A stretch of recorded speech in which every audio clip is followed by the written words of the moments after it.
Ever since I was younger, I had a fascination with mysteries. The obscure, the unsolved, and the unknowable. From interesting to disturbing, harmless to dangerous. Join me as I uncover rabbit holes and track down information on a plethora of topics you may know little about. This is Atlas Investigates.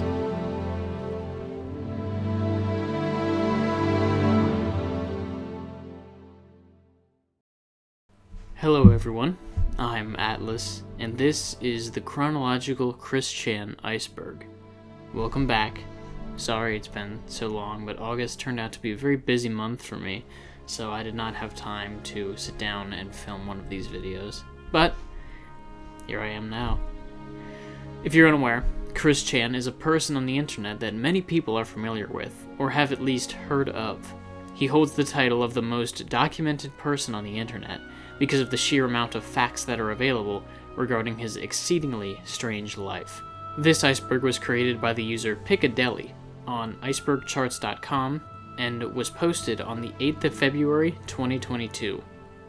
This is part 15 of this chronologically organized iceberg, and I encourage you to go to my channel and watch the first 14 parts if you haven't already.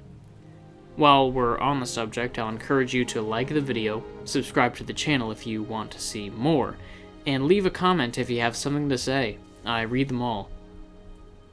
If you'd like to see more frequent updates from me, you can follow my Twitter, which will be linked in the description, and be listed on screen right now. If you've already done that, then let's begin. The Aftermath Era, 2010 to 2014. Before we get into things, I want to again state that there are many overlapping sagas that occurred during this time period, and so you should pay attention to the titles listed on screen so that you'll be able to tell which saga the event I'm talking about is related to. In this episode, we'll be going over the rest of the first Exile Saga, more of the Jackie Saga, the rest of the PS3 Hacking Saga, and a tiny part of the Gameplace Saga. Fridays after 5. In an attempt to get out and meet people in real life, Chris decided to attend the Fridays After 5 event. This was a series of concerts held in Charlottesville that Chris attended throughout June and July of 2010. As previously mentioned, he attended once on June 4th, after which he made his trip to the Gameplace to photograph Michael Snyder. On June 18th, he again attended a concert. This time, photographic and video evidence of Chris was posted online by YouTube user ZeroArchieBunker0. Videos show Chris wearing jeans, a denim vest, and a shirt with the words, "I enjoy vagina," written on it. This shirt is not featured in any pictures or video, however, as he eventually took the shirt off, revealing a sports bra with the words, "Want Woman," drawn on it in black marker. Flipnote Hatena.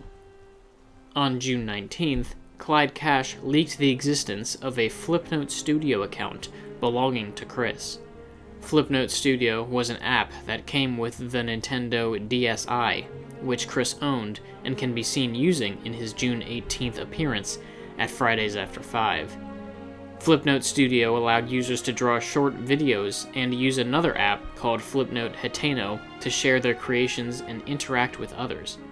Chris would create many Flipnote videos, most of which were altered versions of existing videos made by other people, edited to feature either Sonichu or some aspects of Chris's life. Death of the Wikipedia.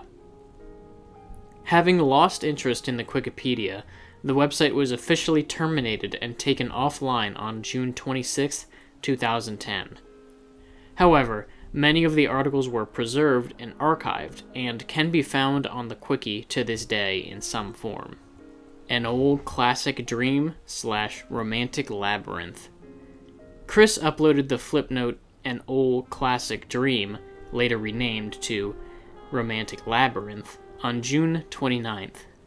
In this video, he would detail a dream he had in which he meets a mysterious woman in a watery maze. Both of them are naked, and Chris gets aroused at the sight of her. They proceed to fall in love just by looking at each other, and then kiss. Though all sexual organs were censored, Chris begs for likes so that he will post the uncensored version.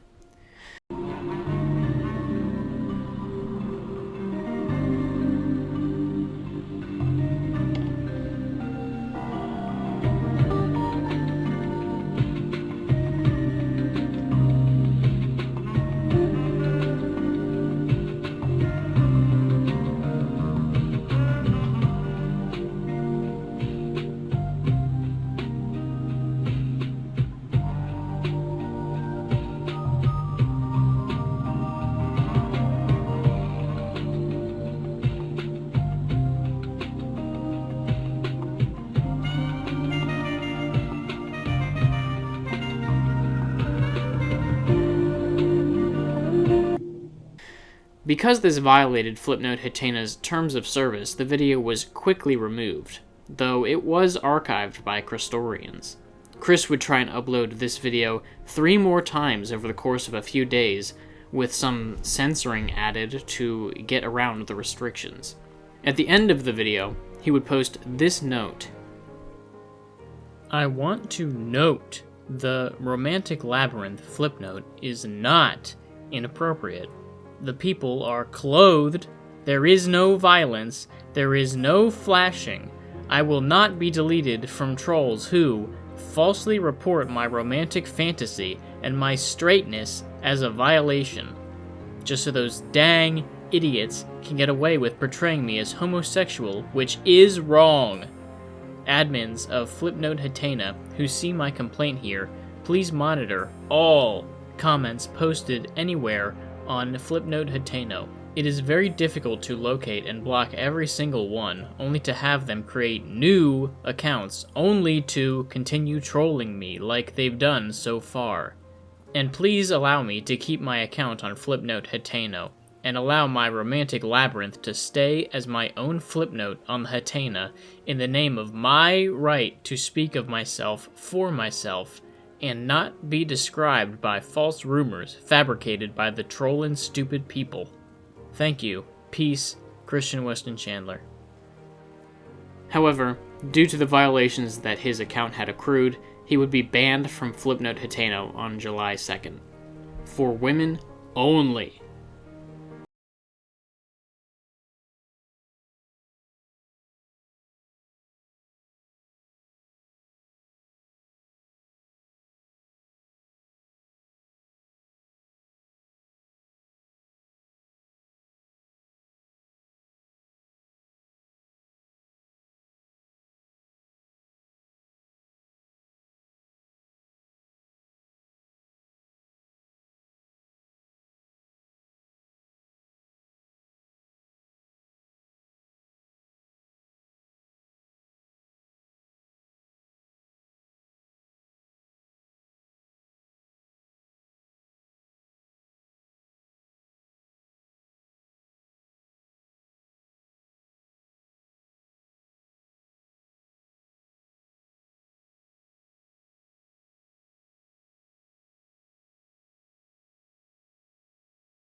In it, he sends a message to all women who have ever interacted with his videos. He attempts to use Flipnote Hatena as a way to find a girlfriend, even giving a shout out to Jackie through her screen name Love2Jax, despite not having spoken to her, as far as I know, since the end of April. He also shouts out the Wallflower with her screen name Had Ali. Due to comments made by trolls, Chris would disable comments on all of his Flipnotes. Jackie returns. The troll behind the Jackie persona saw that Chris had given her a shout-out in his For Women Only Flipnote, and used this as a reason to re-establish contact with him. She sent him an email on July 1st asking why he had mentioned her. Chris would throw himself a pity party, and Jackie would play along, telling Chris that she had still thought about him sometimes as well. Coffee Place. Under the JenkinsJinkies username, Chris would add an article to the quickie called Coffee Place on July 3rd. Chris and Bob are briefly mentioned, but most of the article is about a worker at Burger King that Chris apparently doesn't like. It reads as follows. Coffee, anyone? Within this single fast food joint of the small town of Ruckersville, Virginia, Bobby goes for a morning coffee and breakfast most days of the week. Sadly, though, on some of those days, along with other sanor citizens who have been going there for years for their own early bird specials, they get harassed by one or two of the snot-nosed, snooty employees. One of which, Amanda, is one of the part-time managers who gives her elders the coldest of shoulders. Even with the recent Twilight sweepstakes, one or two of these folks who have enjoyed the medium ices for $1.09 during their limited time promotion and received the cups with the game pieces on them, Amanda recently decided that $1 is too little for a piece of the sweepstakes action. Amanda also really opens up for the black people. She would be most friendly to any of the black people. Uncle Ruckus would really kick the shit out of the bitch for not treating us white people with good kindness and respect. All of the senors who loyally come in for their daily morning bread would just itch for the chance to smack her ass and crack her china in due respect to the harassment she has butthurt onto them. Amanda. Not much else is known about Amanda at the moment, but the Sanors have heard that she is a mother of two, probably get a daily butthurt from her every night. She is also assumed to be still married. I feel really sorry for the dude who has to put up with that woman for the amount of time they've been married. More coffee goodness. It has been reported that Chrissy has been sighted there, but no photographs have been taken, aside from the one above, of him inside the restaurant. Photographic evidence should be sent to quicksightings@hotmail.com. Also, feel free to show off to everyone around you at the time the fresh gay trucker photographs are taken. Users will be greatly rewarded with china and or pickles. The moderators of the Quickie assumed that this post was made by someone pretending to be Chris, and so flagged it for deletion. However, Chris made a comment appealing for the page to not be deleted and pretending to be a troll. Do not delete. Pursue for the drama. My family and I were there one morning a couple of weeks ago. My camera was screwing up with me, so I ended up with the photo of the front counter. I haven't been back for a while. Damn, parents won't drive me back there. And I'm only 14. Robert was shouting at Amanda, and eventually Chrissy joined in with an uproar so loud it would have awakened the dead. It was in response to Amanda harassing them that day. I asked around after Robert and Chris left, without my family taking notice of me. I can get away with anything within my reach. I'm the middle child of a set of 3 in my family. Sadly, we were only passing through that week, on our way back from a visit with my grandma and grandpa in South Virginia. We live up in Boston. Being bullied as a freshman last year in my high school was no fucking picnic either, and I really loathe anyone who is even considered special. I'm special enough on my own for being invisible, yet able to attract attention remotely with a mere thought or do nothing, and having to put up with the aggressiveness in my fucking family. I am very much the mastermind in the family. My father is damned retarded. But enough about me. I hate Chris as much as the rest of you. Stopping the presses on his books and giving up his website, it still pisses me off. If I recall correctly, it was about 10:30 when the father and son duo left, so best is about 10 a.m. to try and intercept. I want to see Chris, if not both of them, squirm in torture from our trolling of him. I really want to see him blow his top off again. Lulz. Oh, and the windows at that place were tinted, so the photography would be best from inside the place. For the lulz. Jenkins Jinkies. This was when moderators realized that Jenkins Jinkies was definitely Chris. They decided not to delete the article and played along with him for the moment, with Clyde Cash even posting a message supporting Jenkins Jinkies. McIntire Park sighting. On July 4th, Chris would go to McIntire Park in Charlottesville to watch the 4th of July fireworks. A local troll would also be in attendance and spot him. While he didn't interact or take any pictures, he would later give this account of Chris's behavior.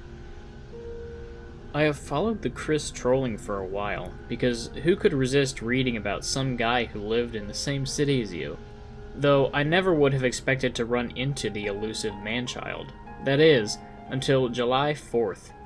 Every year, McIntire Park shoots off fireworks for the July 4th. Many families come out to watch, despite the decline in quality each year due to money problems. So, imagine my surprise when I see the internet sensation himself. I had to do a double take to make sure.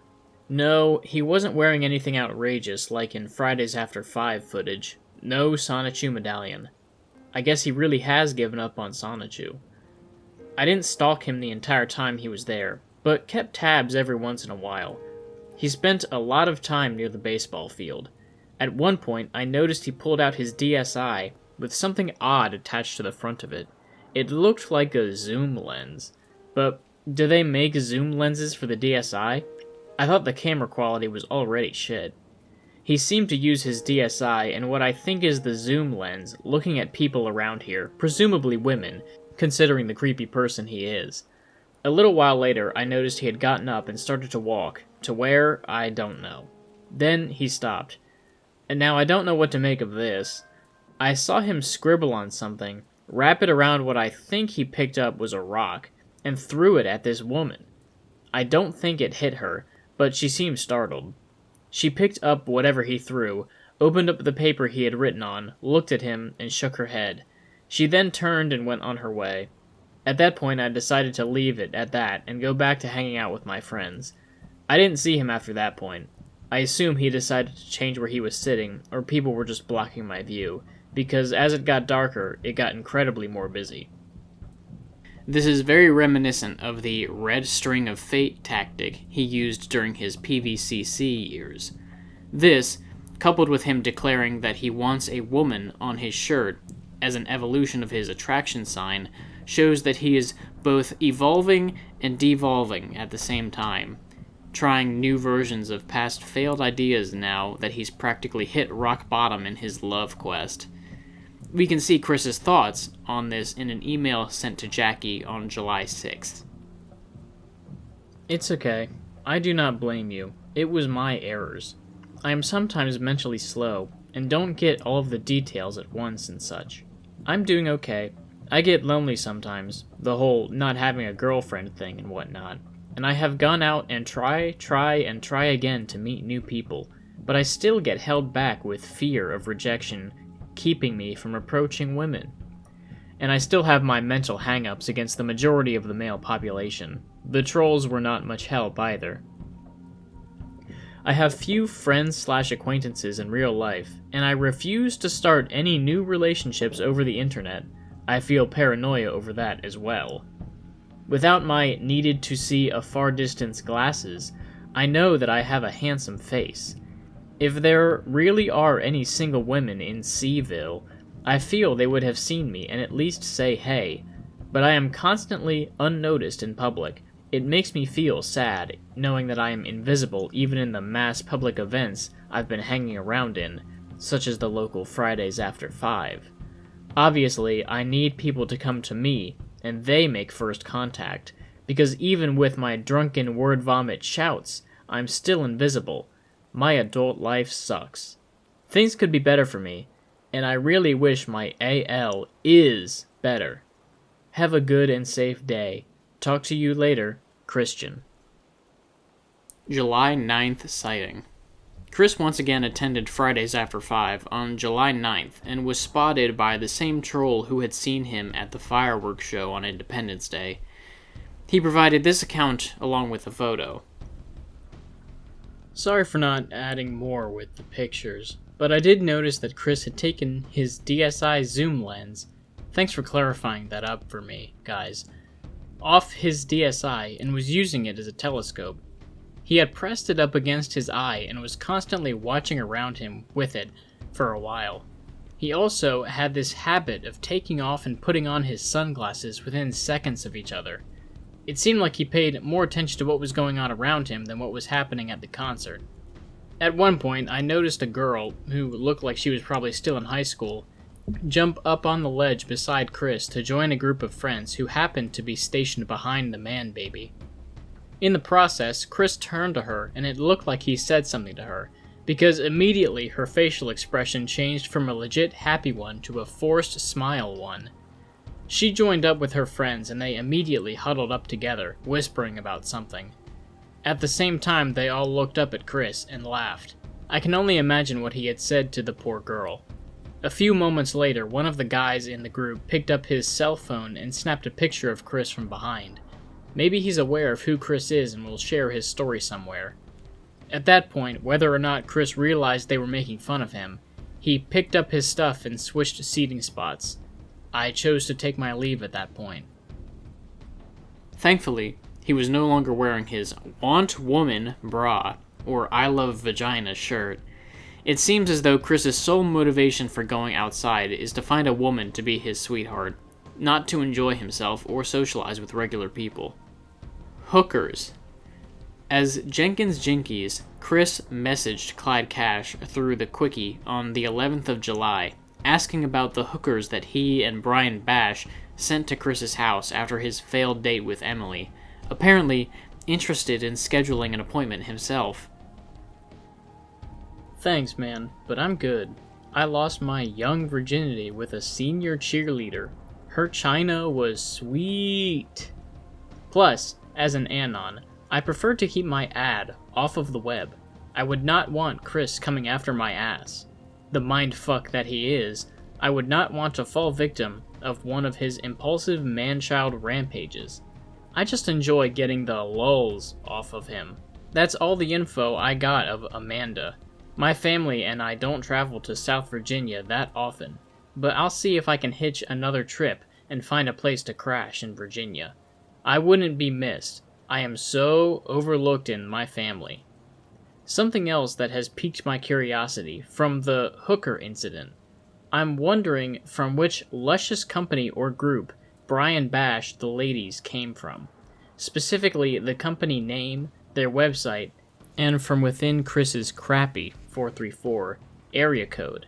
Because if they were out of his state, I may give them a call myself. Thank you for your support, Clyde. You're awesome.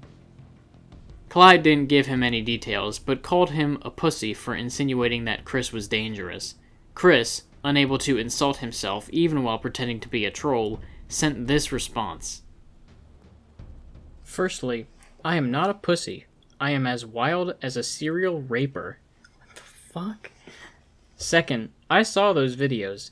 He is still a curiously impulsive individual. It is people like him that tend to explode in a hidden potential fury that could be very dangerous.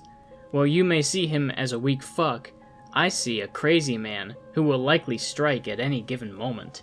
During the time now, I enjoy laughing during his weaker moments, yet I am still concerned in what intelligence and fury lie within him waiting to strike. He may be only waiting and plotting for the day when he may hunt us down one by one. We can only hope that day will never come. July 16th sighting. Chris would once again attend Fridays After 5 on the 16th of July. He was sighted by a different troll than the previous two times, who would write down his account of what he saw. This was, somehow, even more unusual than the last time. This probably isn't a big surprise to anyone, but Chris was also at Fridays After 5 on July 16th. No pictures, I'm afraid. He was wearing a bright orange sleeveless shirt with what looked like a beer logo on the back, and holding a Budweiser aluminum bottle, a little mini fan made to look like an iPod, and a hula hoop for some reason. Most importantly, he had a sort of basic attraction sign with him. Nothing elaborate or directly sexual, but it said something like, "Friendly and Flirty Man Zone," or something similar to that, and with more smaller text under that I couldn't make out. He was sitting on the back grass part and left a few minutes before the music was over. I would have loved to catch Chris's attempts at using the hula hoop. I bet that was funny as hell. Despite this person not having a picture, someone else managed to snap one of Chris who was walking by, carrying his hula hoop and wearing that orange shirt. Unfortunately, no pictures of the sign exist. JenkinsJinkiesCwckiApplication.MOV. In his emails with Jackie, Chris would tell her about his Jenkins Jinkies persona, and tell her how he planned to infiltrate the troll's ranks, sure that no one knew that he was actually Chris. Jackie agreed with him, and managed to join a troll chat herself. She warned Chris that the trolls were planning to destroy his PlayStation 3, and also provided Chris with chat logs she saved. She convinces Chris to try and join the troll's inner circle, which he does. He is told he must film a video of himself in order to verify his identity. Chris does this, covering his face so as not to tip off the trolls that Jenkins was really Chris. He also filmed the video in a try-on stall at a Goodwill so the trolls wouldn't recognize his house in the background. He sent it in on July 26th and was promptly allowed to join the trolls forum, despite looking nothing like the 14-year-old boy he claimed to be. For Clay Cash and use on the quick key. I hate Christian Western Cheddar because he is a lazy slob. The money is wasted on him. He doesn't have to work for this money. Damn him. And also, he is unfriendly to us males. He should be friendly to his males. Really ticks me off. Anyway, I have been touring him. I sent him nice emails in the beginning when I started reading the comics. And then he did not reply, so that I sent him a bunch of curses. I did not pretend to be, a whole bunch of other companies like that, such. Obviously, delete my emails, but that's beside the point. Anyway, I pledge my allegiance to Glide Cash and everybody else in the quick key. I'll get the information on Christian Western Chamber. I'm sorry I have been taking so long in doing this, but I was just getting settled into my new home across the street from his house. Black sheep of the family. They live in the house, and they promised not to tell my family back up in Boston.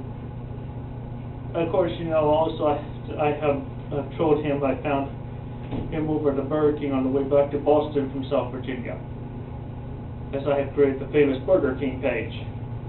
Thank you very much. Click as you rule. Trollin Train.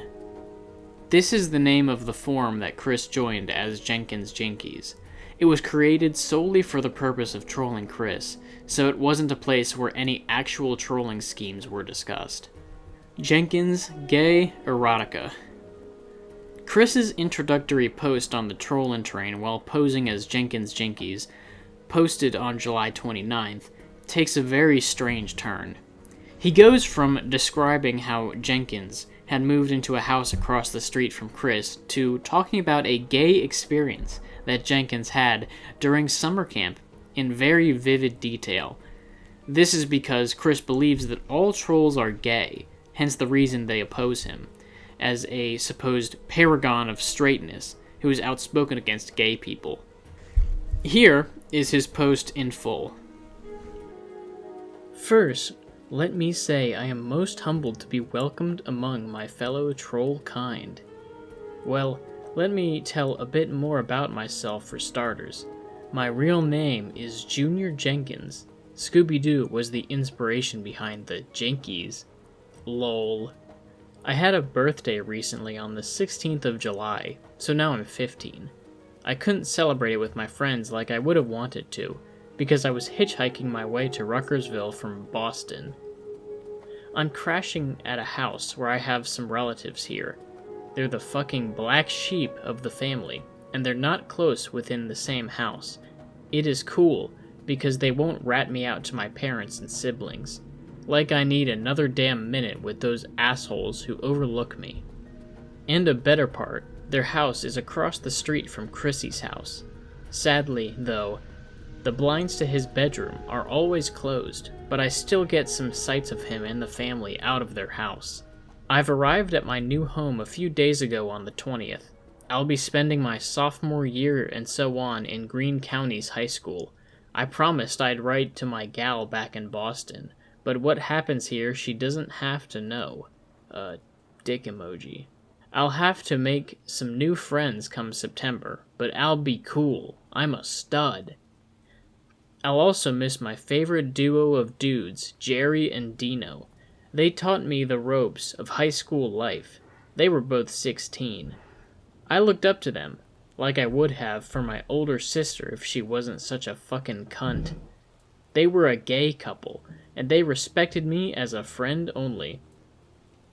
I made it my final realization I was not gay with the help of Jerry and my girlfriend Lisa. Sweet little whore took me in with gratitude on my 14th birthday. She had a few exes from middle school, and her mom was a bondage queen. Before then, I had a gay experience in summer camp when I was 7. My bunkmates were experimenting and made me their mofo unwilling guinea pig. I was blindfolded during the whole thing, feeling an 8-year-old's dick up my ass. I was not thrilled from the ordeal, but last January I became curious from the recalling of the feeling, so I asked Jerry to show me a night. At first it was neutral, then he made out with me. His breath was minty with a hint of garlic from something he ate. It was cool with me. Then he told me to suck his dick, and I did. The taste and sight did not thrill me, and he sucked mine. He got a rise out of me, but then I started to feel uneasy. It was minor at first, and I promised myself I'd see this through. Finally, he was in me doggy style. As he humped me, I was feeling it both in my penis and in my gut, worsening as he went on. And eventually, I embarrassed myself grossly. I came and fucking threw up simultaneously. Jerry had not come yet himself, and out of respect, he withdrew himself and asked me if I was okay. He cleaned me, and my mess on his floor up. I felt so damn ashamed, but Jerry was kind and understanding to me, and it was then I confirmed it for myself that I was not gay, and Jerry and Dino agreed with me. So with that, I was able to move forward, feeling more confident in my orientation. Anyway, after moving here, I have studied the times of exits and entries from the Chandler Chateau, looking for a pattern. There was definitely one with Robert, morning for breakfast at BK, and afternoon outings to I don't know where. Barbara appears to come out mostly either in the afternoon or night, sometimes in the mornings, and Chris has no set pattern as far as I can tell yet. But I'll post new stuff as I learn them, some with, hopefully embarrassing, photographs of Chris as I learn and take. Smell ya later, Junior Jenkins Jinkies. I've seen people be concerned that, because of the level of detail involved in this post, that something like this may have actually happened to Chris. I do not really believe that. It is possible that this was a fantasy of Chris's at some point and repressed due to his disgust with homosexuality, or something that he read in a dirty magazine one time. However, there is no evidence to suggest that Chris was ever molested as a child. It's even possible that the names Dino and Jerry refer to Dean Dino Martin and Jerry Lewis, whose comedy material Chris may have been exposed to by his parents. He also admits that the story was made up and that he was inspired by an episode of Family Guy in an email to Jackie. More evidence of this just being a fantasy of Chris's is that, after hearing Jenkins' story, Jackie would ask Chris if he was into anal, and Chris would say this. I've had the question of sexual fantasies posed to me before, and there are a few. One is having sex in a swimming pool, to emulate a dream I had of being lost in a water-filled labyrinth where I was intercepted by a woman and we made out and had sex. I am game for anal sex, as long as you're my partner and you wore a strap-on or used a butt plug in me, as long as it is not penis-shaped. I also would like oral sex, swing set, pole dancing, me, you, or both at once, three-way, with 2 women, roleplay, and others I can't remember right now.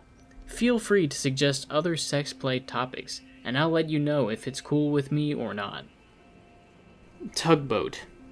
I've mentioned before that Chris uses the word tugboat to refer to his monthly SSI payment that he gets due to his autism, but in an email to Jackie sent on July 30th, Chris explains the thought process behind this quickism in his own words.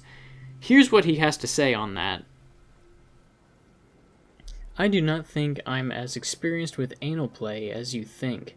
I don't do that as often as I masturbate. I would wash anything that goes up my ass with soap, water, and a washcloth, keeping in mind that I would use only solid items, nothing gel or jelly-like, in that sense. Easier to clean. KY jelly is my choice lubricant, although I mostly use it to lube up my penis for masturbation sometimes.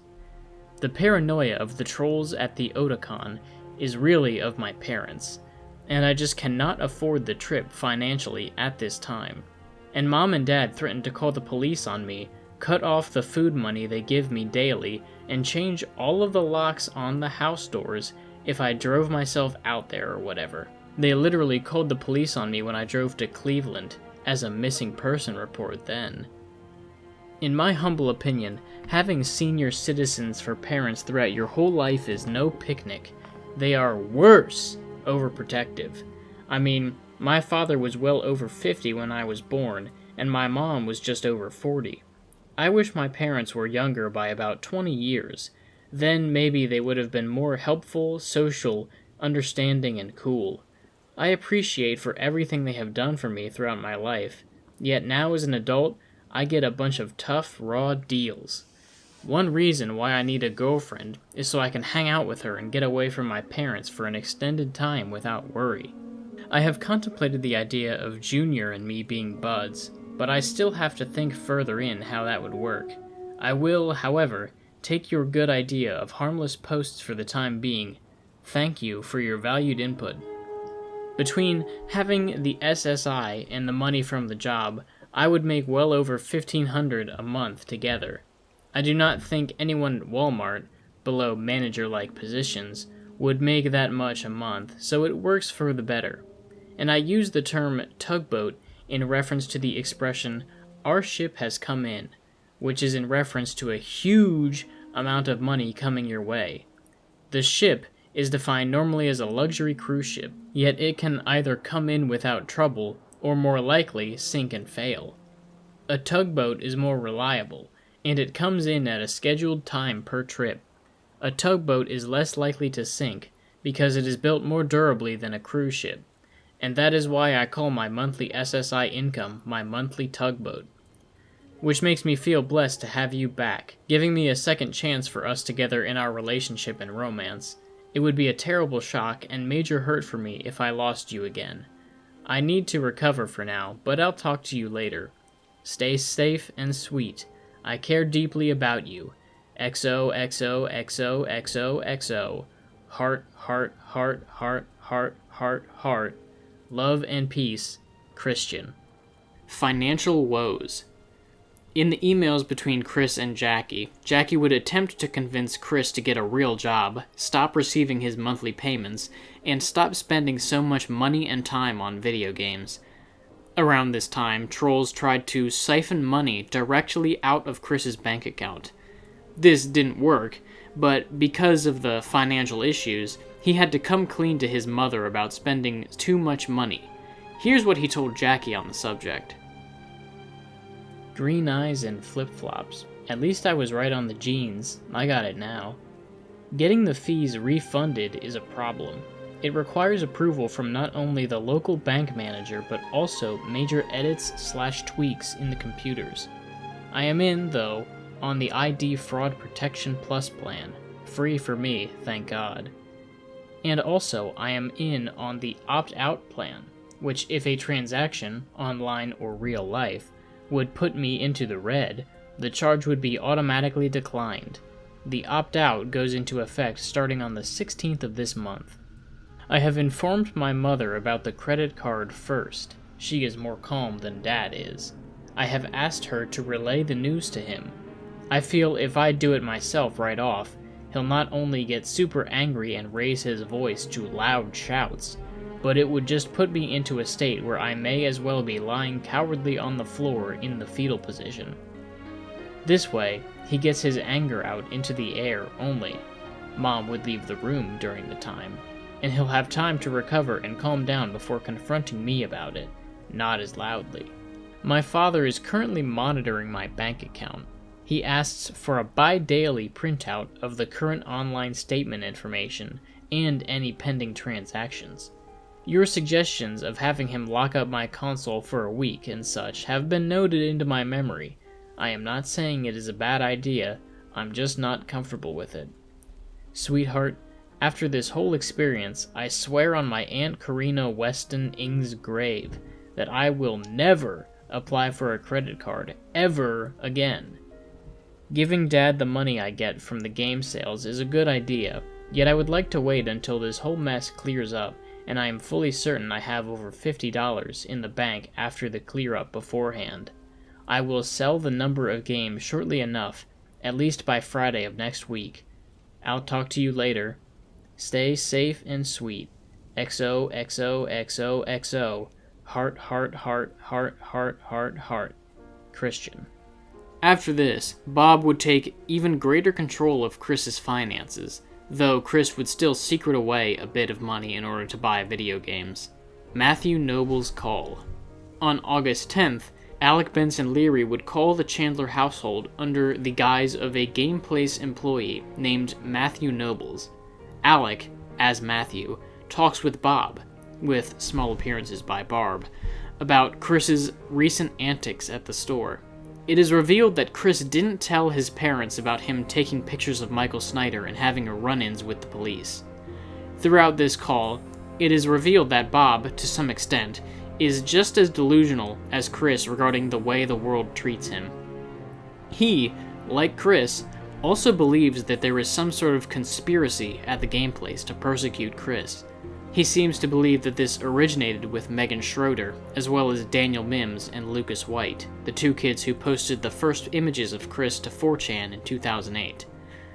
Despite Alec remaining calm and polite throughout the entire call, Bob gets very agitated and attempts to get Alec's name so he can report him. Well, I'm sure you're aware of the little incident your son, Christian, had when he came to our store early in June. I didn't know he'd when been he in attempted your to store early in June. I knew he... Oh, you were unaware? I knew that he had a lot of problems with you people several years ago. Well, when you what basically happened was... kicked him out and everything else for no reason of his own. And his mother and everybody else. I don't really like your place. Now, I didn't know he'd been there in June. Now, tell me about this. Well, basically what happened was he came in, he wanted to speak to our manager, Mike, about getting himself unbanned. Mike refused to speak with him about Mike the matter. that threw him out. Mike's been persecuting him for years, and I don't like Mike. I'd like to speak to the owner of the place. I think lives up here, up the road from me, in Madison or somewhere. This whole thing was a sir, the point is in the very beginning with my son. Now, I didn't like it sir, then, and I still don't like it. Now, what happened in June? Sir, well, after he left, when he couldn't get himself unbanned, he came back several days later and was taking pictures of people in the store. Well, that's not illegal. One of the patrons, some people felt that he was threatening them, to be honest. One woman said that he was taking pictures of her son. I don't know if that's true or not, but Mike was there and he became angry and called the police because your son was trespassing. Well, he hadn't told him Yeah. he didn't come in there. It's a business place. Now, Mike and Megan are the ones that conspired together with a couple of other people, kids there, I think were gay, to persecute and torment Christian for years. Okay, I don't like Mike. I'd like to talk to the owner of the store. I could really feel him about the people he employs there. Okay, I could tell Sir. him a lot. Well, regardless of that, sir, I don't know about any of that. All I know is Well, that your son regardless was of that, banned that from the all store and he figures into trespassed. this stuff. Pool drawing. Earlier in their email correspondence, Jackie had told Chris that she planned on visiting Charlottesville and that they might be able to go on a date while she was in town. Chris was, of course, very excited about this, despite the day and time of their date being rescheduled constantly. Jackie would request that Chris draw pornographic art of himself and Jackie in a similar scenario to the one depicted in Chris's RomanticLabrynth video. However, she also insisted that he include several males walking in on their lovemaking session, and, because they are so aroused, masturbating to them. Chris, of course, was very reluctant to do this, but eventually sent Jackie this drawing on August 19th. However, it does not contain anyone besides Chris and Jackie, so she would ask him to redo it. Hey guys. This is another post Chris made as Jenkins Jinkies to the Trollin Train forum on August 22nd. Apparently, he was encouraged to do this by Bob, who is consequently the main focus of it. In this post, Jenkins recounts how he tried to gain access to the Chandler's house and a few conversations he had with Bob. The goal of this seems to be an attempt to lure out trolls in order to face them in public, possibly as some sort of sting so Chris and Bob can discover their personal information and forward it to the police. Here is the post in full. I've been keeping watch over Christian's house for any consistent patterns or lulzy details. I had seen none, even when I went over there while no one was at home. Although, I did mess up the cats a bit by stepping on their paws. The scratches and bites were worth it. All of the doors were locked, big surprise. Their garden was a big jungle, only half my height though, about 2 feet high max. I found no incriminating evidence in their garage. But recently, I made a call to their house and pretended to be a fan of Sonichu. Bob was bored, I guess, and he talked to me. After mentioning the trolls, Bob said to me, "Sissies that hide behind screen names and the internet are the biggest bunch of cowards and the scum of the earth. They are afraid to come out one-on-one, face-to-face. They would hide behind their mother's skirts." Then he directed to one of our own he found out somehow. "Females are the worst, such as Miranda Enjoy the Big Pickle, Cosgrove."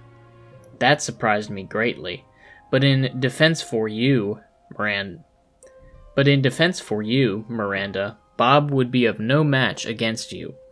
Then Bobby said, "Meet me in person at Burger King in Ruckersville any day between 9:30 and 10:30 a.m., and I will talk to you and your friends and answer your questions.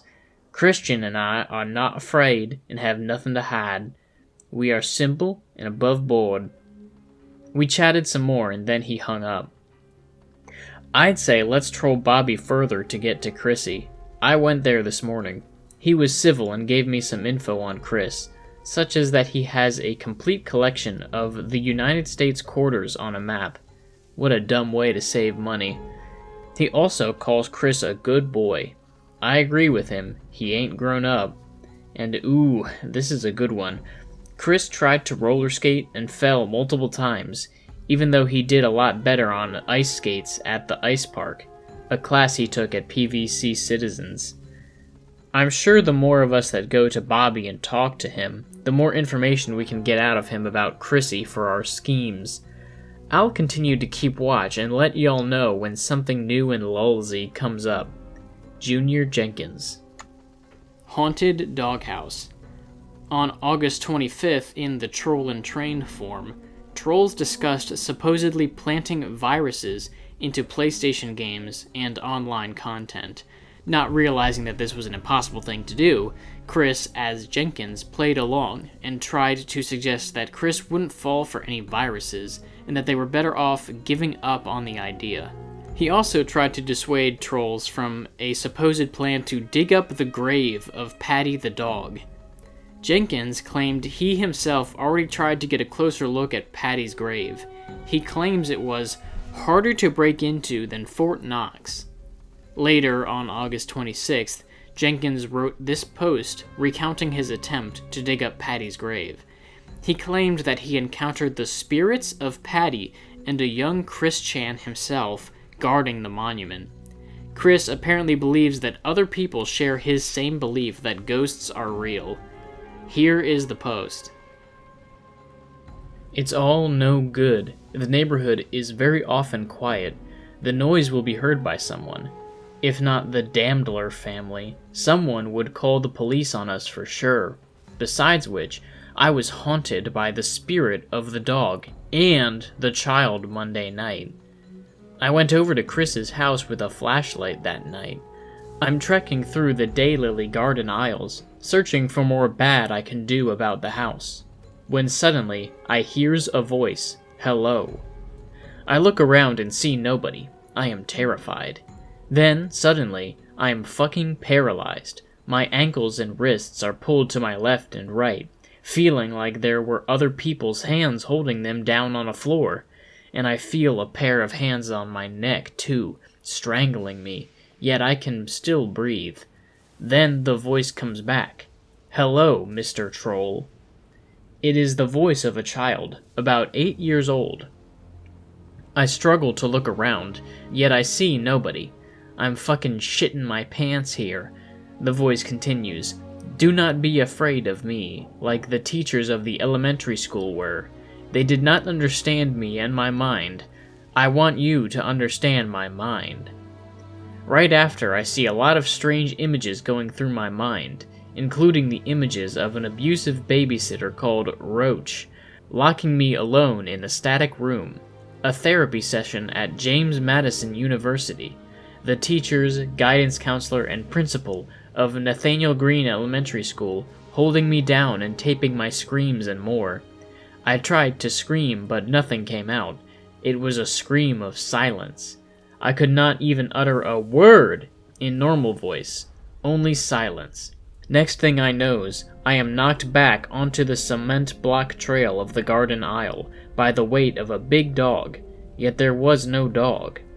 Wrists, ankles, and neck still being handheld, the child ghost leaves my mind, and then I hear a deep womanly voice growling at me as I smelled the stench of a dog's breath surrounding my nostrils. The voice says, do not mess with my master, my family, or me, you infidel. Next, I feel the sting of the dog biting into both of my ankles, one after the other.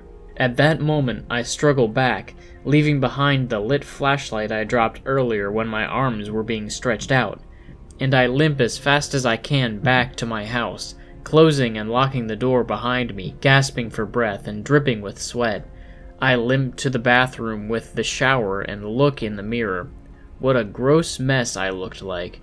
And I see a big, red rash on the right side of my neck, and rashes on both of my wrists from the hands that held them in place, and my pant legs were ripped, and he saw on both of my ankles rashes and teeth marks of a dog. I tried to scream again, but it was another silent scream, and I was unable to speak at all for 4 hours. I have encountered the spirits of young Christopher Weston Chandler and Patty protecting the Chandler household. I warn you all right here and now, stay away from his house and Patty's grave. It is not worth it to have to suffer the nightmare that can render you as damned silent as the autistic child, and Patty is definitely not friendly to our dark kind. I tell you only the truth, my friends. Exclusive. Manchester High School 2000 reunion required now. Chris had told Jackie that he hoped his high school would host a 10-year reunion for the class of 2000, as he hoped to go and see his high school friends and gal pals again. Jackie encouraged this, and also told Chris that he should try and organize the reunion himself, though he declined.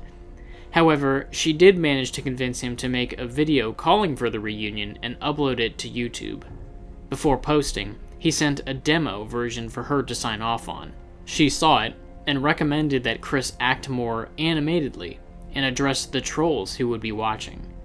Here is the final video that got posted on August 27th.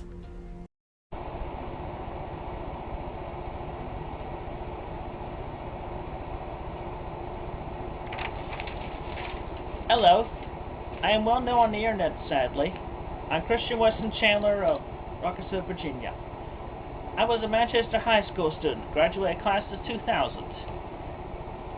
And I am looking into having the reunion, or putting it together, because I have not heard from anyone about it, not even from the principal of Manchester High. Of which, so with that, I am looking out. I am looking out to everyone, to my class 2000 classmates. We know who you are, and I know who you are.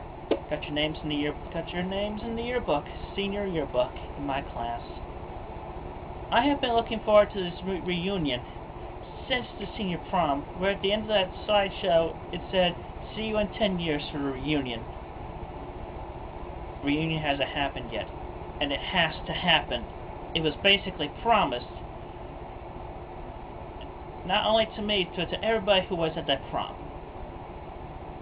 So this reunion has to happen, and I'm going to start it by reaching out to my classmates. And also, it would be helpful if I can also get in contact with those that have put together the senior prom back in 2000. So with that, I urge all you individuals, the people who put together the prom, and my classmates, to contact me, Christian Weston Chandler, at 14 Branch Lane Court, Ruckersville, Virginia, 22968, snail mail, or by telephone at 434-990-0198. Again, that's 434-990-0198. False identities will be discarded, so be sure you leave your message. Telling us your name, where you are right now, and your contact information. Basically your phone number. I will not accept email contacts, because of basis of the trolls, of which that brings up my other topic that I would like to address as well. Cyberbullying and trolling, it's all not cool, because you're just basically mocking and terrorizing innocent people. It's not good. It's not cool. Not cool. You don't want to be a bully like those who have picked on you in any school, regardless of whether it was pre-kindergarten, middle, elementary, high, whatever. We've all had our bullies in real life. Don't be a bully yourself.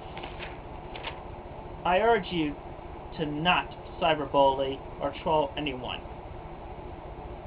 And also, if you suspect anybody, any close friends, any neighbors, anybody within your working facilities, even at such companies like Sony Computer Entertainment America or Nintendo of America, there may be a troll trolling somebody like me within the office.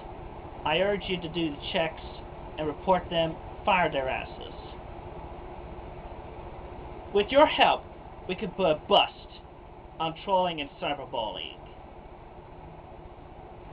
It's not good to leave it the way it is. We need to take these criminals down for what they are doing. God will smite them. He knows it. He knows you're doing it, you damn trolls. And I know. I'm laughing at you right now. Oh, hey, here's a fun little joke. So I walk into a Burger King, and I says to the female long-haired employee with the pink shirt, "Am I fat?" "No." "Chris is fat."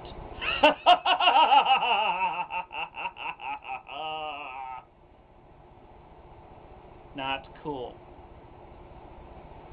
You will be found in person. And I will give you a piece of my mind. Not physical violence. You trolls are going down. And with the help of all the good people who agree with me that trolling is not cool and would never dare to troll anybody or bully anybody in real life, I urge you to report any suspicious people to your local police department or Crime Stoppers. Also, some tips. Keep all your information, your personal information, off of the internet. You do not want anybody to be laughing behind your back of something that should be remaining private. And naked photos is no good either. Definitely not. So keep all private information to yourselves. Also, don't trust too many people on the internet unless you actually know that person in real life and you trust that person. Then I can say it's okay to trust that person over the internet. But be wary of most everybody else. We're the Troll Busters, and together we will work worldwide to put a stop to trolling and cyberbullying. Yeah.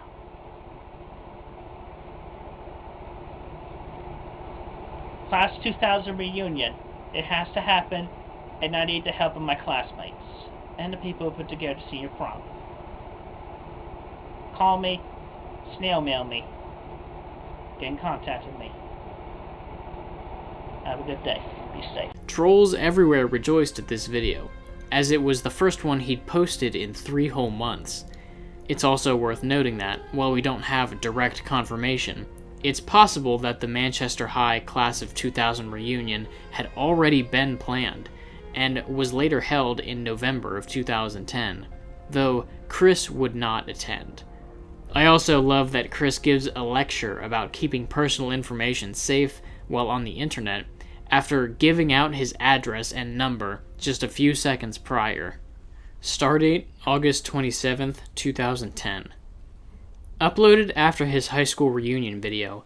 In this new video, Chris tells his audience that, due to a problem with his PlayStation 3, possibly due to his tampering with the Wi-Fi antenna, by the way, he had contacted Sony's customer support for assistance in fixing the device. While attempting to do so, Chris accidentally wiped out the storage drive. This meant that all of his games, achievements, and videos were now gone. He had lost everything he had on that hard drive that he'd been using since 2007. Captain's log. Stardate, August 27th, 2010. Guess what? I have some interesting, fascinating news for you trolls out there. You all are aware of my recent dilemma with being able to download videos and digital comics being disabled.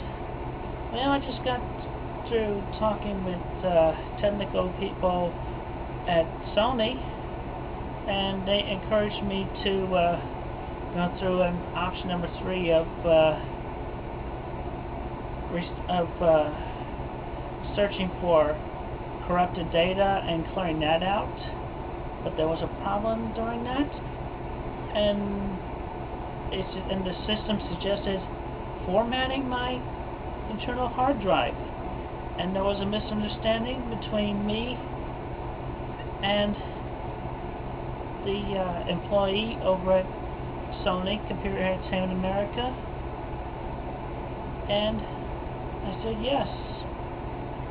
Everything I have worked for since March 2007, since I started, save data, videos, music, photographs, everything that was saved on my hard drive. Gone. There's nothing to destroy. You want to destroy my PlayStation 3? Well, in a misguided error, I just did it myself. So there's nothing for you trolls to be jealous about. Nothing. Absolutely nothing. Feels like a whole weight has been lifted on my shoulders. In a way, you win. You win there. That's it. Leave y'all with that piece of knowledge. Let y'all contemplate. Have a, especially to Clyde Cash, let him contemplate the agony in the past few years. Everything. Poof! Alright. Stay safe. Later that day, he would try and make the most of a bad situation by telling Jackie that him accidentally wiping his hard drive could symbolize a fresh start to their relationship, since she had been trying to get him to get out of his video game addiction. The Moving Forward videos. Jackie would tell Chris about a section of the Trollin Train forum where Clyde Cash had posted several challenges for trolls to try and complete, each with different possible rewards he would give out to them if they managed it. One that Jackie pointed out to Chris was a challenge that any troll who filmed themselves destroying Chris's PlayStation 3 with a brick would receive $9,001. Because he had deleted his hard drive, Jackie convinced Chris that he might be able to claim the money for himself, which he could use to get a new PS3 and pay off debts to his father due to his poor spending habits. He then filmed this series of videos on August 28th. Saturday, August 28th, 2010. I make this video as a tribute to what I have lost, but also from which I have lost something that was of important value, but I am able to let go. It is the spirit of myself, of which was very lonely, but now I move on to a much brighter future.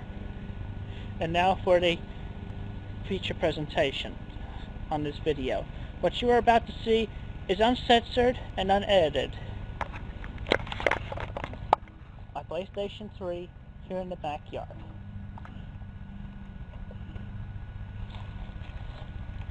The hard drive still in there, formatted as it was. And for a memento, I'm keeping the cover.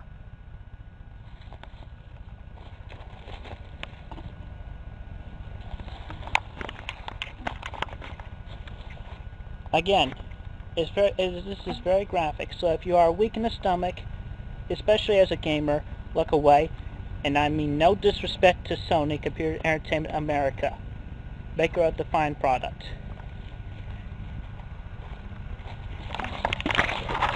Placing on the timeline.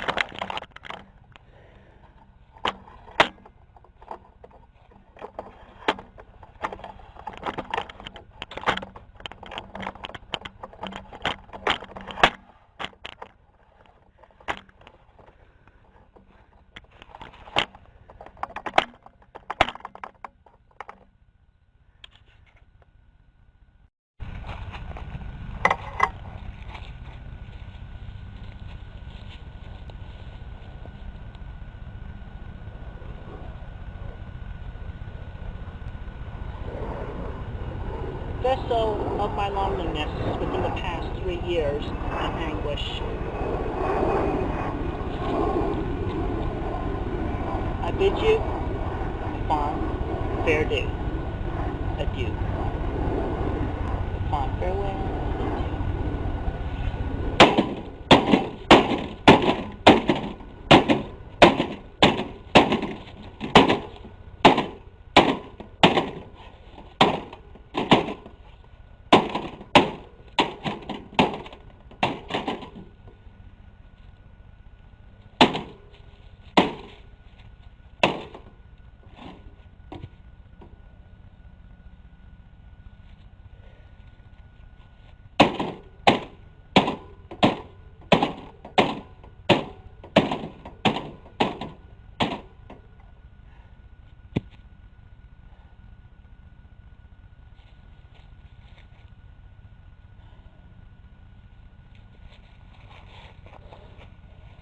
crushed, unplayable.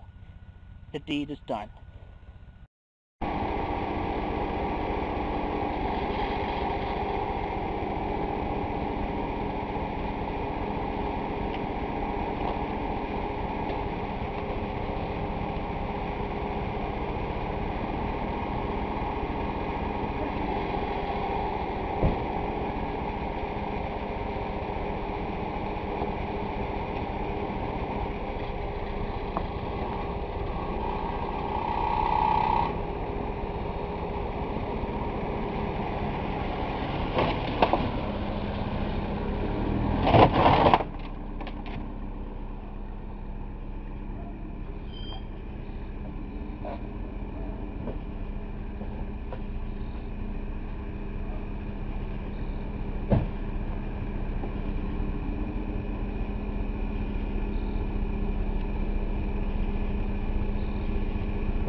Well, you get the idea anyway. It's useless. Broken. Well, I ran over a car and smashed it with a brick. They thought I hit on the metal part and the heavy plastic. But still, when I plugged it in, it did not turn on. Actually, it went into standby mode, but that's all as far as it went. That's all as it went. So right now I'm going to finish the job. Finish the job.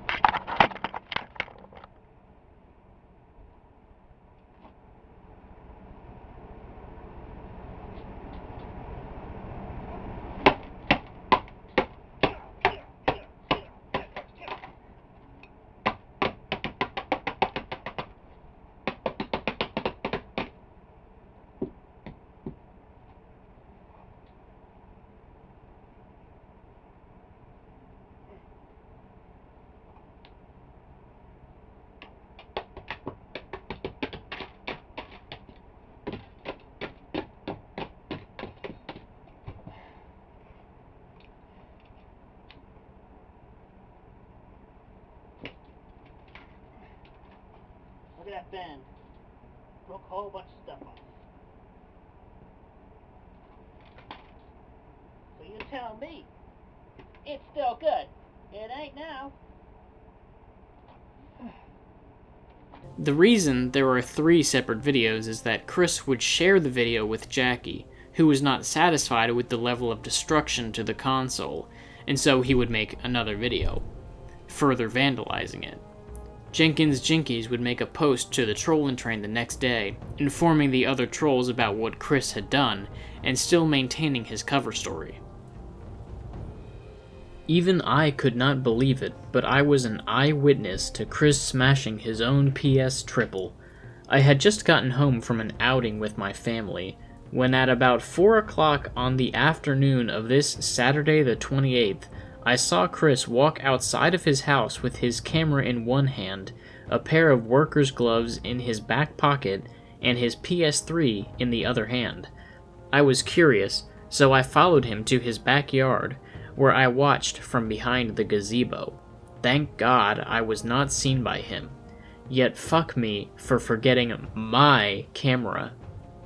Anyway, he had taken a busted air conditioner from his junk pile, placed his console onto it, placed the tripod to one side, and detached the camera from it to get a close-up of his fat face. I don't remember his shitty speech fully, but it was some stuff of finding peace within himself and was about to destroy the vessel which held his lonely, anguished self from the past 3 years. Then he reattached the camera to the tripod, relocated it for a closer view, walked in front of it, put on the gloves, picked up the nearby brick, and started wailing on it. I was just all shocked. I could barely move and believe my eyes. He was smashing the thing like asteroids at fucking Armageddon. He looked like he was not going to stop, but after a minute, he put down the brick, took off his gloves, and turned the camera off. Also, he had removed the removable cover with his decals on it, said he was keeping it as a memento or something, and he walked back to the house carrying his camera and the pieces of his own smashed PS Triple. I would have posted sooner, but I was paralyzed with shock for hours. It was horrifying to me. And later, at about near 10:45 that night, I watched from the window of my room as he laid the smashed PS3 on his gravel driveway and recorded driving over it with both of his left tires about 4 or 5 times. My shock continued more. I finally recovered about a couple of hours ago, ate a hungry man dinner. I could not eat at all since the first smashing. Then I remembered that I should really be posting this, so here I am. OMG, MG, MG, MG, MG, MG, MG, MG, MG, MG, MG, MG, MG, MG, MG. UNGA WUNGA. Chris sent the final 2 Moving Forward videos to Jackie, along with a drawing called UNGA WUNGA. This is Chris's version of the voyeurism drawing she had asked him to create for her back on the 19th of August. However, this is not at all what she asked him for. In this drawing, Chris is having sex with Jackie against a tree. In the background, both male and female people who are Cherokee Native Americans are watching them and having sex. Chris decided to make them Cherokee because he himself is 1/16th Cherokee, and that made him more comfortable with drawing them for some reason. He also captioned the drawing UNGA WUNGA because it was something he, quote, randomly picked for the natives to chant as they jerked off, unquote. Jackie would again ask Chris to draw her fantasy as the way she had asked for it in the first place. ItIsFinished.MOV. On August 28th, Chris would send the videos of him destroying his PlayStation 3 to Clyde Cash, telling Clyde that he had completed the challenge listed on the Trollin Train and demanding that he be paid the $9,001. Clyde is skeptical, but is impressed once Chris sends him the videos of the PS3's destruction. He would congratulate Chris, then pass him off to Surfshack Tito, who would be handling the money transaction. Chris and Tito exchange a few emails, where Tito heckles Chris and demands a video of the hard drive's destruction. Chris obliges, filming a video called ItIsFinished.MOV, and sends it to Tito. Seems like we have an heckler already, audience, so I will really show you that I am really seriously moving on. I'll give to you the final trail of destruction, including everything I have dissected from the dead PlayStation 3 console, including the 1, 2, 3. The 3 hard drives I have used all throughout. The original 60 gigabyte, the 120 gigabyte, and the 500 gigabytes. Prepare for destruction.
And now, if you'll excuse me, I will collect the pieces to be put into a dumpster.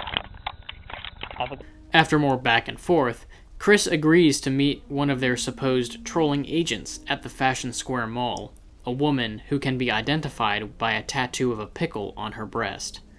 As evidenced by this video posted by ZeroArchieBunker0, incidentally the same troll who had spotted Chris at Fridays After 5, Chris did indeed go to the mall and try to spot the woman who would give him the money. However, no one showed up. When confronted by Chris, Tito would claim that the agent had successfully given him the money. The agent recognized Chris's brown shirt, medallion, sapphire ring, and his wife, thus implying that the money went to Liquid Chris. Solid Chris was furious, sending this email to Tito and Clyde on August 31st. With due respect, I am not going to reveal her name, because I do not want you bastards pestering the hell out of her. She does not need it. And I am tired of your game of goose chase. I know you and Tito are not going to give me even a half a penny of any money, even after I've broken my one PS3 I paid $400 for in 2007. You both want me to even beg. You can go point at your own damn snouts and oink like Eric Cartman, and then rape yourselves with your own damn Darth Maul dual lightsaber. Fuck off and die. Both of you. Old habits die hard. After the memory wipe and destruction of his PS3, and despite telling Jackie that he viewed it as a fresh start to their relationship and an end to his video game addiction, he confessed to her that he was planning on buying a new game console because he felt as though he'd made a big mistake by smashing the old one, and that he was emotionally tortured by it. He also told his mother that the console had its memory wiped and that he destroyed it. She was appalled and emotionally tortured that he had been controlled by the trolls to do such a thing. Despite being very distraught, she decided to loan him $50 to buy a new PlayStation 3. Jackie was very disappointed in Chris going back on his word, and he sent her another drawing. This time, it was of him and Jackie having sex in a hot tub, while a group of men and women watched them, still failing to draw what she'd originally asked. Jackie would try and convince Chris to return his new PlayStation he bought on September 2nd, using the store credit he got from trading in games and a $200 loan from his parents. Chris, however, refused. Jackie accused him of caring more about games than people. On September 5th, Chris decided that, until they could meet in person, they should see other people. Haters gonna hate.MOV. Chris released this new video on September 6th, 2010. In it, he announces that he is not dead and that Patty's grave has not been dug up, in spite of the troll-circulated rumors that claimed otherwise. He also claims that he is going to be ignoring all trolls going forward, and so not feed into their desire to mess with him. As we shall see, he will not stick to this plan for very long. September 6th, 2010. I am not dead. I am very much alive, healthy, and well. And I aims to keep it that way. So don't believe any goddamn rumors from the dang trolls. Because you know they always gotta be falsified. And I'll tell you all something else.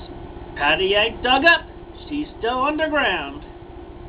All them trolls are doing between their forum and what they spread about in their dang rumors is just blowing a bunch of smoke. So should you believe a whole bunch of smoke? No. Because all there is with the smoke is just a fire web of lies.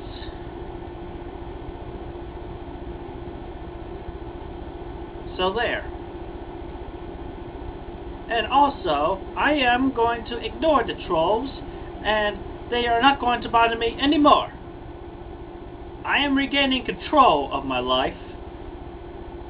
They have played with me for long enough, and they're not going to play with me anymore. I'm not going to let them. And also, I will say another thing.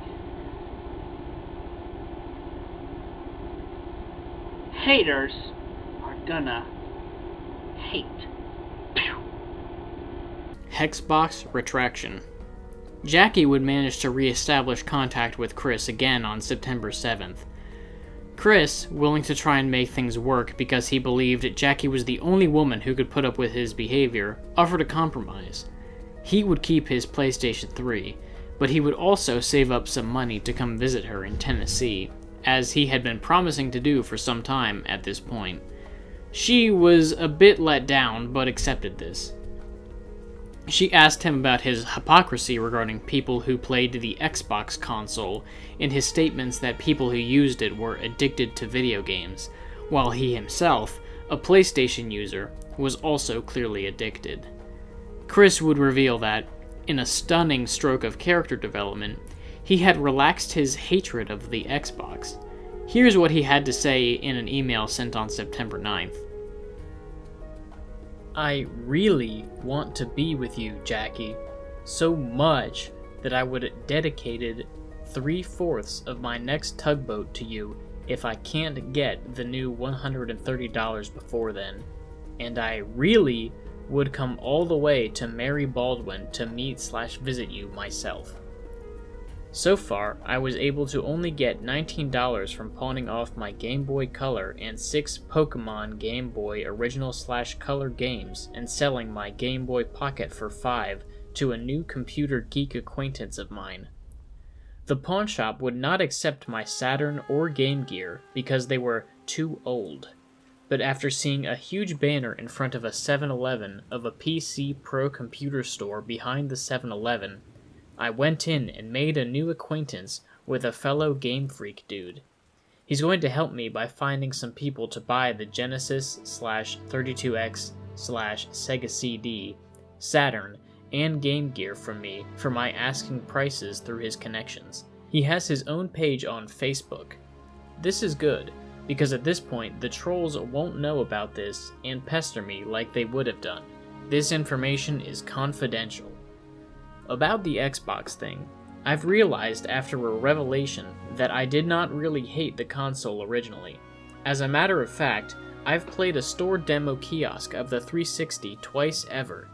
I felt the anger against it originally, because of how much it cost way back when it was the original Xbox, before the 360, and that I could not afford either one. I felt more of jealousy of everyone else who was able to afford the high prices of the consoles, and the Xbox Live stuff as well. And throughout the time, after learning of the flaws it had, such as the Red Ring of Death, being supportive of the lost format of HD DVD versus Blu-ray, and others, I used them as my excuses, which in arguments left me with no leg to stand on. So, I withdraw my past angst against the console. I'm still not going to buy one right away, though.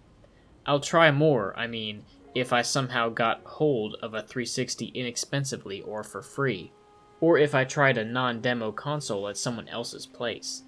I am less addicted to my PS3, I assure you, and I will prove it by spending a lot less to none more on the network in the future and now, and spending more on you and me in our relationship.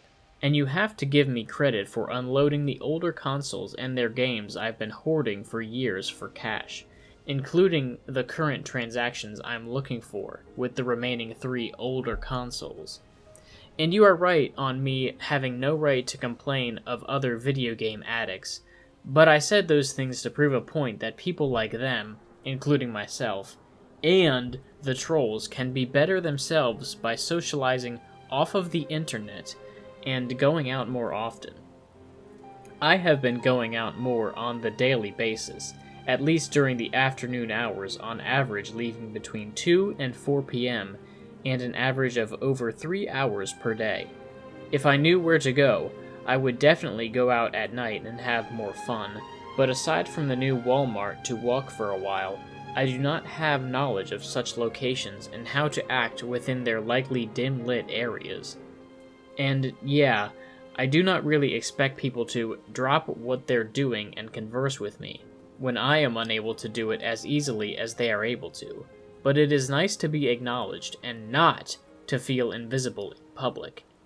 Seriously, even when I'm shouting, while drunk or near sober, nobody gives me attention. I am ignored. And when I try to start something with a pleasant greeting, I am still ignored.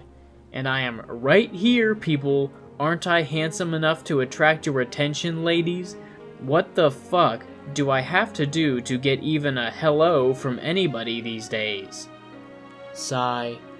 It makes me feel like a social outcast, and I do not want to be a social outcast. Anyway, I am sorry for stopping communications with you for a short while. I needed some time for myself to collect my thoughts and come up with a reasonable solution to the disagreement. I felt like kicking myself over and over for saying the breaking up things I said in error. I did not mean it, and I am happy to still be talking to you, and I really want to be with you. I am re-raising the money as quickly as possible, and if I can't come up with it by the end of the month, I will dedicate 3/4 of my remaining money from next month to us, smiley face. I'll talk to you later. Stay safe, sweet, and don't work yourself too hard in classes and journalism. XOXOXOXOXO. Heart, heart, heart, heart, heart, heart, heart. Christian. Wow, Chris. So progressive of you. To Jackie with Love.MOV. Jackie convinces Chris to make another video proclaiming his love for her, as well as to try and relax his confrontational stances on people and groups he had previously been at odds with, such as Xbox users and gay people. Because of this, he would upload 2 videos on September 13th. The first is titled To Jackie with Love.MOV.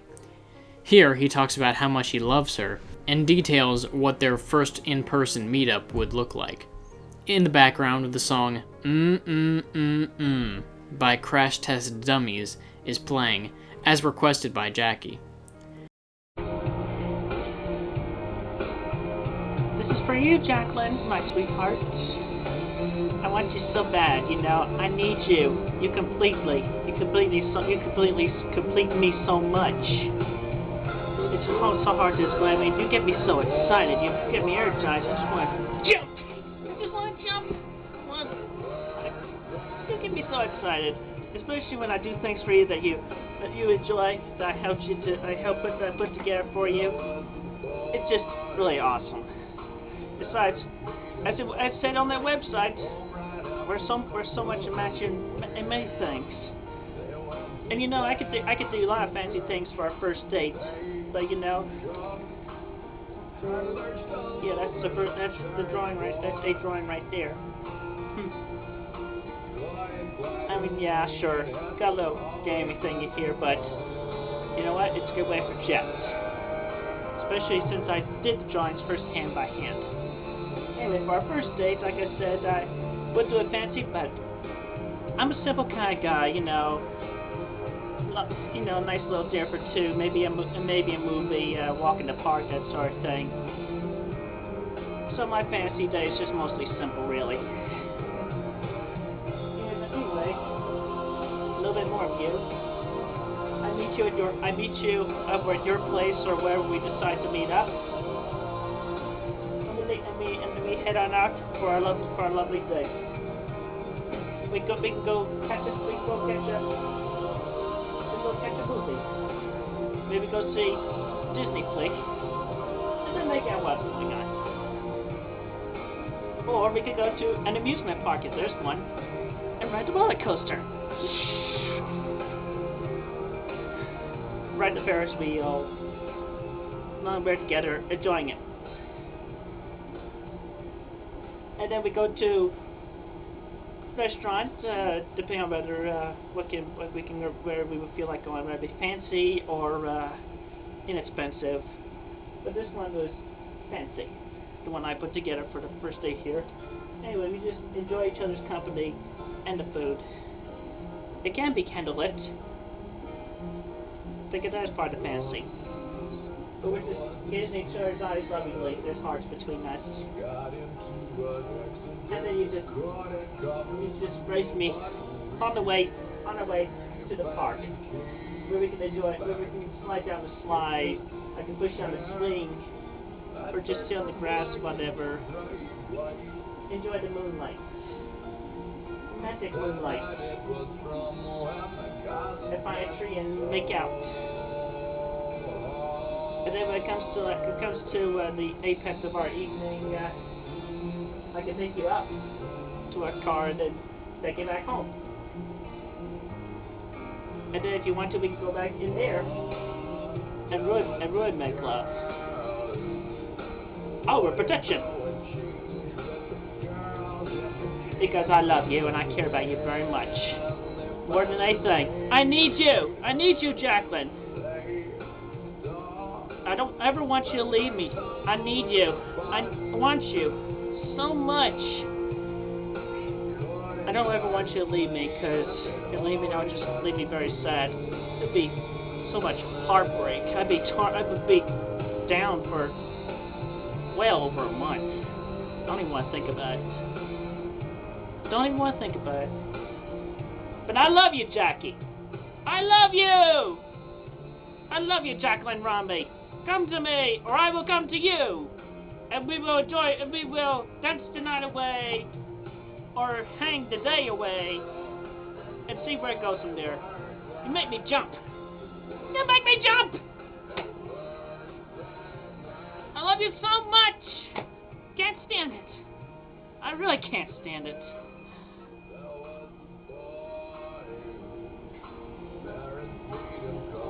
Nothing's gonna come between us, sweetheart. It's you and me forever. I love you.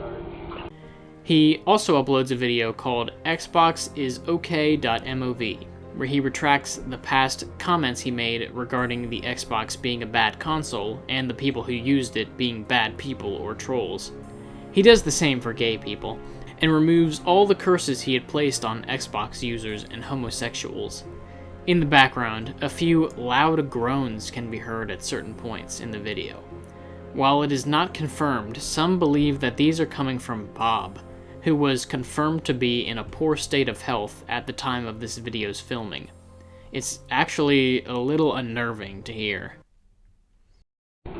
Captain's Log, Stardate September 13th, 2010. I am making this video to make a public statement.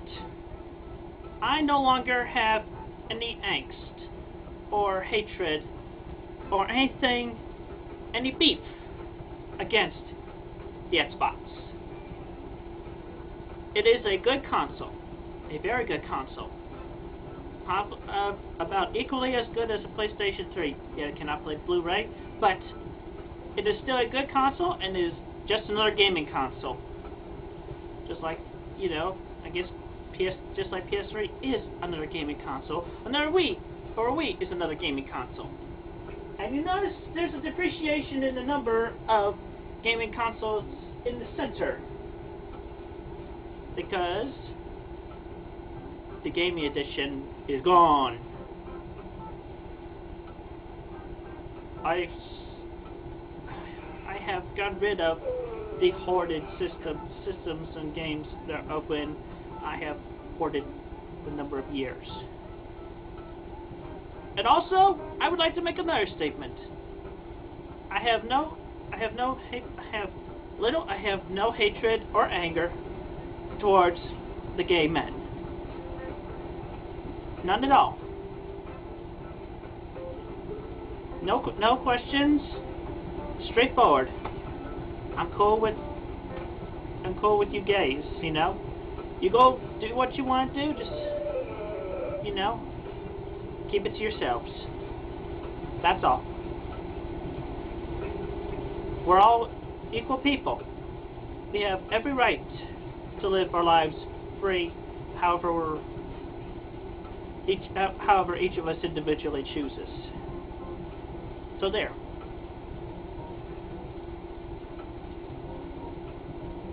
Let's see, that was another thing.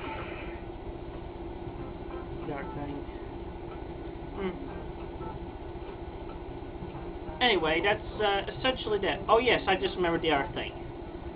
I removed all hexes and curses to every single person I have ever around the world that I have ever left a curse on. So consider yourselves cleansed. You're all forgiven. Every last one of you. Forgiveness. And with that, I bid you a good day. A safe one too. All of you. Song for Jackie.MOV. After watching Chris's video, Jackie was a little disappointed. He sent her another pornographic drawing, this one of her getting bukkakied by Chris, a black man, and a man without any color at all. She didn't like the amount of Little Big Planet screenshots he used, so she asked him to make another video. In this one, he would sing over a Crash Test Dummy song with his own lyrics, and would dress up as Jackie's favorite character from the show Dragon Ball Z, Mr. Popo, in the spirit of Halloween, Jackie's favorite holiday. Hello, I am Glasses Maragini, Mr. Popo. I tell you a story. It is a good story. You will enjoy story. Once there was this boy who was born with some autism and yet made a few friends, but after his high school years he lost his friends and was so tortured by bullies who were jealous of his material things. No.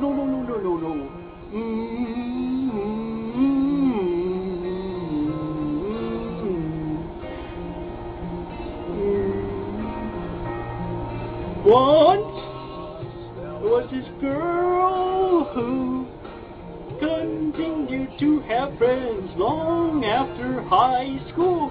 She could have had her pick of men, but then she found the wayward lost boy.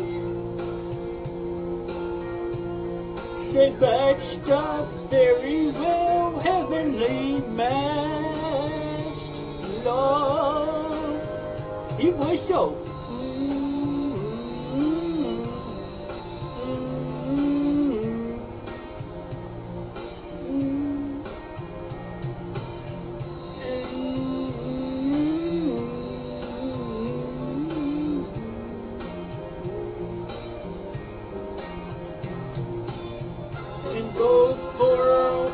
Boys were glad that they both saw each other's eyes. When they made up, they both thought of each other very often. They had enjoyed each other's company sweetly. Oh, roller coaster ecstasy in fantasy. Their days were simple, and they looked to be married and have their own boy and girl. It's true. Wait for marriage invitation.